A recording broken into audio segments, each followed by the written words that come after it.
تو اعتدال جو ہے نا، سخاوت، سخی لوگوں میں آپ اٹھیں گے بیٹھیں گے تو پتہ چلے گا کہ اعتدال کسے کہتے ہیں. عربوں میں بڑی سخاوت ہے, ہم نے علماء میں بڑی سخاوت دیکھی ہے. تو سخاوت کا مطلب یہ ہے کہ آپ اتنا خرچ نہ کریں کہ کل آپ کو مانگنا پڑ جائے. اس کا علماء نے ایک معیار بیان کیا ہے, وہ خوب اچھی طرح سمجھ لیں, وہ بڑا زبردست معیار ہے کہ اپنے اور اپنے بیوی بچوں کے لیے 1 سال کا ذخیرہ کر لیں پیسوں کا, چاہے وہ گولڈ کی شکل میں ہو یا کرنسی کی شکل, بہتر ہے گولڈ کی شکل میں ہو. آج اگر آپ جاب لیس ہوتے ہیں تو 1 سال تک اگر آپ کو جاب نہ بھی ملے تو آپ نے جو پیسہ اسٹور کیا ہوا ہے اس سے اسی معیار کی زندگی اپنے گھر والوں کو دے سکتے ہیں جو اب تک دیتے آئے ہیں. اور یہ 1 سال آپ کے پاس جاب تلاش کرنے کا یا کاروبار دوبارہ سے اٹھانے کا آپ کے پاس موقع ہے. 1 سال سے زیادہ کی پھر کوئی انتہا نہیں ہے. لوگ کیا کرتے ہیں, جمع کر رہے ہیں کہ کل اگر جاب چلی گئی, کل اگر کاروبار ٹھپ ہو گیا تو بھائی کل کیا, پھر تو خبر تک کا رکھو سنبھال کے, وہ تو پھر ٹینشن سے ہی دنیا سے جاؤ گے. تو کچھ اللہ پہ توکل کرو نا اس معاملے میں. اللہ ہمارے بس میں یہ تھا 1 سال ایک خاص مقدار ہوتی ہے, اس میں چاروں موسم آ جاتے ہیں. بھائی کاروبار آپ کا نہیں چلا, سردی میں نہیں چلا تو ہو سکتا ہے گرمی میں چل جائے, خزاں میں چل جائے, باہر میں چل جائے, تو کبھی نہ کبھی تو چلے گا. نہیں چلا تو پھر اللہ نہیں چلانا چاہتا, وہ اسی میں اللہ کرے بیٹھ کے. جو آدمی اللہ پہ اعتماد توکل نہیں کرتا وہ تو کبھی زندگی میں سکون میں آ ہی نہیں سکتا ہے. تو 1 سال کا اسٹور کر لیں آپ.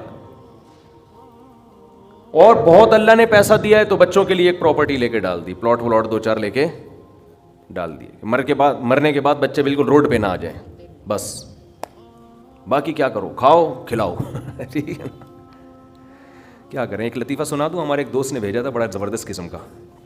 ہمارے ایک دوست ہیں لاہور میں, انہوں نے کسی کا لطیفہ بھیجا, لیکن لطیفہ بڑا سبق آموز ہے. وہ ایک آدمی گیا گوشت کی دکان پہ, شاید آپ لوگوں نے بھی سنا ہو, اور کہنے لگا کہ 1 کلو گوشت دے دو. اتنے میں ایک بندہ آیا, یہ آدمی لینڈ کروزر میں گیا نا, بڑی VIP گاڑی میں, مالدار آدمی ہے. گوشت کتنا لے رہا ہے, 1 کلو. دوسرا آدمی آیا, اس نے کہا بھائی 10 کلو گوشت دے دے, چانپیں بھی اور دل بھی, کلیجی بھی, پٹ کا گوشت الگ, بکرے کی الگ نکال, فلانے الگ نکال. اڑے بھائی, وہ کسائی اس کو چھوڑ کر اس کے پیچھے لگ گیا نا, اس کو پہلے گوشت بنا کے دیا.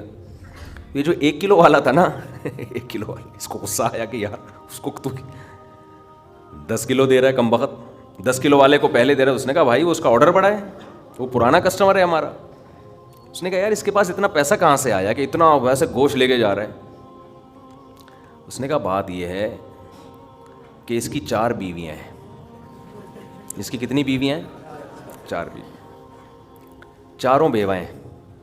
اور یہ چاروں بیویاں کسی مالدار آدمی کی بیویاں تھیں جو ان کے لیے بہت پیسہ چھوڑ کے گئے اپنی بیویوں کے لیے. اس مالدار نے کھایا کم اور بچایا بولو زیادہ. اب بچانے میں زندگی گزر گئی اس کی, تو ظاہر ہے کھانا نصیب نہیں ہوا, مر گیا. وہ مر گیا جب میں نے اس اسٹائل سے کہا نا تو مجھے وہی یاد آ گیا, لڈن جعفری, اللہ مر گئے پھر دوبارہ زندہ ہو گیا. کچھ اسٹائل اچھا تھا. تو بچایا نہیں, اور بچا کے مر گیا. اب ظاہر ہے بیوی جو تھی ان کو پیسہ مل گیا ٹھیک ٹھاک. اب ان کے پاس پیسہ ہے, بندہ مارکیٹ سے شارٹ ہے. عورت کو ظاہر ہے پیسے کے ساتھ شوہر بھی تو چاہیے نا, اس میں بھی ڈیزائرز ہیں, اس کو بھی ضرورت ہے میاں کی.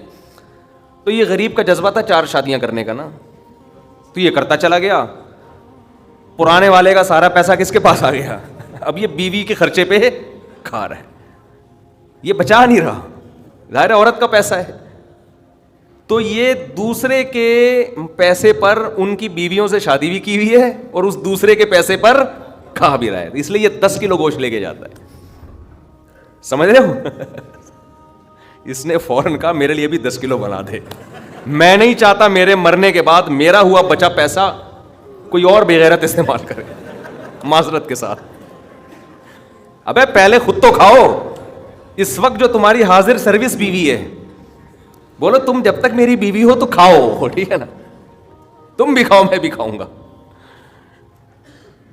مر گئے تو بھائی وہ اس کے لیے نکاح کا دروازہ, اور جب ہمارے بیانات چل رہے ہیں تو یہ تو اور دروازہ کھل گیا ہے. پہلے تو بیوہ کو رشتہ ہی نہیں ملتا تھا نا, اب تو بہت سی بیوہ ایسی مارکیٹ میں آ گئی ہیں, پیسہ بہت ہے, بندہ نہیں ہے, ہم اپنے خرچے پہ شادی کرنے کے لیے تیار ہیں, کوئی شریف آدمی مل جائے ہمیں. اب تو ایسی بیوہ بہت آ گئی ہیں مارکیٹ میں کہ جی پیسہ ہمارے میاں بہت چھوڑ کے گیا, بندہ نہیں ہے. تو میں نہیں کہہ رہا آپ بیوی کے لیے پیسہ نہ بچائیں، لیکن یہ دماغ میں رکھیں کوئی بغیرت آپ کے پیسے پہ آپ کی بیوی کے ساتھ زندگی گزارے گا، خرچہ آپ کا ہوگا، آپ اس کو پیسہ دے کے جا رہے ہیں. تو اعتدال اس چیز میں ضروری ہے. ایسے لاوارث نہ چھوڑو اپنے بیوی بچوں کو، لیکن اعتدال. اتنا بھی نہ دو کہ ہری ہری سوجنا شروع ہو. بچوں کے لیے بھی بناؤ کچھ. خیر